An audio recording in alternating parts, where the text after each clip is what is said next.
दर्शक भी नमस्कार। मैं हूं आचार्य रामकृष्ण शास्त्री और आपका प्रिय यूट्यूब चैनल एस्ट्रोलॉजर एक्सपर्ट में आपका स्वागत है। आज हम बात करेंगे शीघ्र आने वाला जन्माष्टमी तिथि में किस प्रकार पूजन करने से पुत्र प्राप्ति का हमारा संकल्प पूर्ण हो सकता है। इसके बारे में आज मैं आपको जानकारी प्रस्तुत करूंगा। विशेषकर सभी माताएं बहनें ये चाहती हैं कि हमारे गर्भ से उत्तम संतान की प्राप्ति हो, भगवान श्री कृष्ण के जैसे चरित्रवान, ज्ञानवान और गुणवान पुत्र प्राप्ति हो, यही कामना सभी रखते हैं। तो इसलिए अगर पुत्र प्राप्ति करना चाहने वाले हर महिलाओं के लिए, पुरुष के लिए इस समय मैं आपको राशि के अनुसार पुत्र प्राप्ति का विधि प्रस्तुत करूंगा और ये विधि आपको सूक्ष्म तरीके से मन में आस्था, विश्वास और संकल्प, दृढ़ संकल्प के साथ आपको पूजन करना है। तब जाके आपको पुत्र प्राप्ति का सभी प्रकार की मनोकामना शीघ्र पूर्ण होगा। जैसा कि मैंने इससे पहले भी पुत्र प्राप्ति का कई प्रकार के वीडियो प्रस्तुत किया है और आज जन्माष्टमी के तिथि में प्रातः से लेकर रात को 12 बजे तक आप इस विधि को फॉलो करने से आपको 100% पुत्र प्राप्ति का कामना शीघ्र पूर्ण होगा। जैसा कि मेष राशि वाले बालक के लिए उस दिन खीर बनाकर उसमें केसर डालें, खीर में केसर डाल के भगवान श्री कृष्ण को भोग लगाएं और भोग लगाने के बाद अगर छोटे बच्चे मिलते हैं तो कोई लड़के, 5 लड़के अगर जिमा सकते हैं तो उन्हें जिमाएंगे। अगर नहीं जिमा पाएंगे तो आप उस खीर को लेकर गाय के बछड़े को खिला दें। उससे भी आपका पुत्र प्राप्ति का जो मनोकामना है पूर्ण होगा और जिससे तेजस्वी पुत्र आपको प्राप्त होगा। जैसा कि वृष राशि वाले बालक के लिए, वृष राशि वाले के लिए पुत्र प्राप्ति के लिए जिस बेडरूम में आप सोते हैं उस बेडरूम में भगवान श्री कृष्ण के तस्वीर लगाएं बाल्यावस्था की, और उस तस्वीर के ऊपर आप एक मोर पंख, पूर्ण चंद्र वाला मोर पंख वहाँ लगा दें और हाथ जोड़ के प्रार्थना करें, कामना करें कि मुझे पुत्र प्राप्ति हो अथवा तेजस्वी, ज्ञानवान और धनवान पुत्र प्राप्ति, इस प्रकार की कामना करें। ये आपको जन्माष्टमी के दिन ही आपको करना है। मिथुन राशि वाले के लिए आपको उस दिन खीर बनाएं और खीर बना के तुलसी उस खीर में डालें। तुलसी उस खीर में डालने के बाद मंदिर में जाकर भगवान श्री कृष्ण को भोग लगाएं। ध्यान रहे, श्री कृष्ण को भोग आप उस दिन प्रातः भी लगा सकते हैं, दिन भी लगा सकते हैं और जन्मोत्सव के समय भी आप उन्हें भोग लगा सकते हैं। जैसा कर्क राशि वाले के लिए, देखिए राशि पति पत्नी दोनों का हो सकता है। कर्क राशि वाले के लिए ड्राई फ्रूट का भोग लगाना है और ड्राई फ्रूट के भोग लगाने के साथ में आप उनको 2 मोर पंख अर्पण करें। 2 मोर पंख में एक मोर पंख भगवान श्री कृष्ण के चरण में अर्पण कर दें और एक मोर पंख लाके आप जिस बेडरूम में सोते हैं वहाँ लाके पुत्र प्राप्ति की कामना से आपको वहाँ रखना है। सिंह राशि वाले के लिए रोली, लाल रोली लें।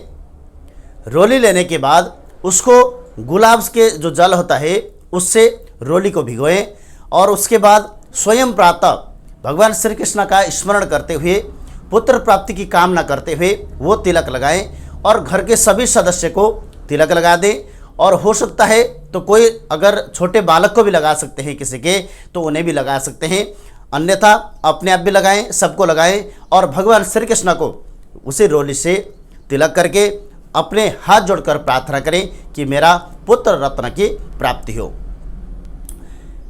कन्या राशि वाले के लिए 10 मोर पंख खरीद करके लाएं। 10 मोर पंख खरीद करके लाके भगवान श्री कृष्ण को उसको मुकुट बनाएं। मुकुट बना के भगवान श्री कृष्ण को अर्पण करें और उन 10 मोर पंख चढ़ाने के बाद हाथ जोड़ के प्रार्थना करेंगे कि मेरा संतान प्राप्ति अथवा कुल वंश को बढ़ाने के लिए आप हमारे गर्भ में आप पुत्र स्वरूप होकर पधारें। इस प्रकार के कामना करेंगे। तुला राशि वाले के लिए भगवान श्री कृष्ण को 7 छिद्र वाले बांसुरी अर्पण करें। ध्यान रहे, बांसुरी बांस का ही होना चाहिए जिसमें 7 सुराग होना चाहिए। ऐसे अगर बांसुरी अर्पण करेंगे तो आपको पुत्र प्राप्ति का कामना पूर्ण होगा। हाथ जोड़ के प्रार्थना करते हुए कुछ दक्षिणा भी आप अर्पण करेंगे। और वृश्चिक राशि वाले के लिए उस दिन केले का पेड़ अवश्य लगाना चाहिए। वृश्चिक राशि वाले के लिए केले का पेड़ अगर लगाएंगे तो केले का पेड़ लगाने से पुत्र प्राप्ति का जो कामना है वो शीघ्र पूर्ण होता है। ध्यान रहे, उस केले के पेड़ आप लगाने के बाद प्रतिदिन जाके 11 दिन तक आपको जल अर्पण करना होता है। धनु राशि वाले के लिए हल्दी डालकर स्नान करें और केसर डालकर भगवान श्री कृष्ण को स्नान कराने से उन्हें पुत्र प्राप्ति का कामना पूर्ण होगा। और मन में स्नान करने अथवा कराने के बाद और बैठकर आप पूरे दिन ओम श्री कृष्णाय नमः इस मंत्र का जाप करें और उनका ही स्मरण करते रहे। जिसका मकर राशि है, मकर राशि वाले के लिए पुत्र प्राप्ति के लिए थोड़ी सी प्रयत्न अधिक करना होगा, इसलिए उनको गीता का पाठ करें। गीता का पाठ कोई सा भी अध्याय हो सकता है, गीता का पाठ करें और भगवान श्री कृष्ण के लिए ओम श्रीम नमः इस मंत्र का जाप करते रहें। कुंभ राशि वाले के लिए मंदिर में जाकर स्वस्तिक मंदिर में अर्पण करें अथवा मंदिर के गेट में स्वस्तिक लगाएं और भगवान श्री कृष्ण के चरण में स्वस्तिक के साथ में 11 पत्ते वाला फूल ले जाकर उनके चरण में अर्पण करें और हाथ जोड़कर प्रार्थना करें कि पुत्र प्राप्ति स्वरूप आप हमारे गर्भ में आकर हमारे कुल वंश को आप चलाएं। इस प्रकार की कामना करें। और जिसका मीन राशि है, मीन राशि वाले के लिए गाय को खीर बनाकर गाय को खीर खिलाएं और हो सकता है तो बछिया को आप खिलाएं, जो छोटी बच्चियाँ है उन्हें खिलाएं। अगर नहीं हो सकता तो गाय को खिलाकर प्रार्थना करें। ध्यान रहे, आप गाय को खिलाने के बाद गाय को दंडवत करें और प्रार्थना करें। भगवान श्री कृष्ण का स्वरूप स्मरण करते हुए प्रार्थना करके आप अपने घर आएँ। तो इसी तरीके से 12 राशियों के लिए जन्माष्टमी के दिन पूजन करना है। इसी तरीके से पूजन करने से आपके गर्भ में भगवान कृष्ण स्वरूप तेजस्वी संतान आपके गर्भ में आएंगे। और ये जो उपाय है, इन्होंने इससे पहले कई जन्माष्टमी तिथि में मैंने कई सारे महिलाओं को इसका विधि बताया है, जिससे उनको 100% फल प्राप्त हुआ है। इसलिए आप भी मन में आस्था, विश्वास और दृढ़ संकल्प से आप ये पूजा करें। और ध्यान रहे, जिस दिन आप श्री कृष्ण को यह अर्पण करेंगे उसके बाद से लेकर गर्भधारण तक भगवान श्री कृष्ण का मन में श्री कृष्णाय नमः इस मंत्र का स्मरण हर समय आप करते रहेंगे। हस्तविद आज के लिए इतना ही है। क्या समस्या है आपके, हर समस्या के निवारण करने के लिए हम प्रस्तुत हैं।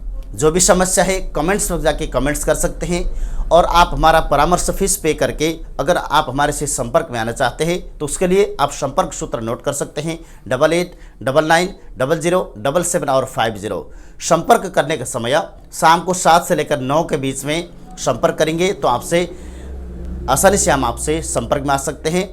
और आपने फेसबुक, ट्विटर अथवा इंस्टाग्राम अन्य क्षेत्र से आप जहाँ से भी देखे हैं, आप यूट्यूब में जाकर आप हमारे चैनल को सब्सक्राइब जरूर करें। हरिओम।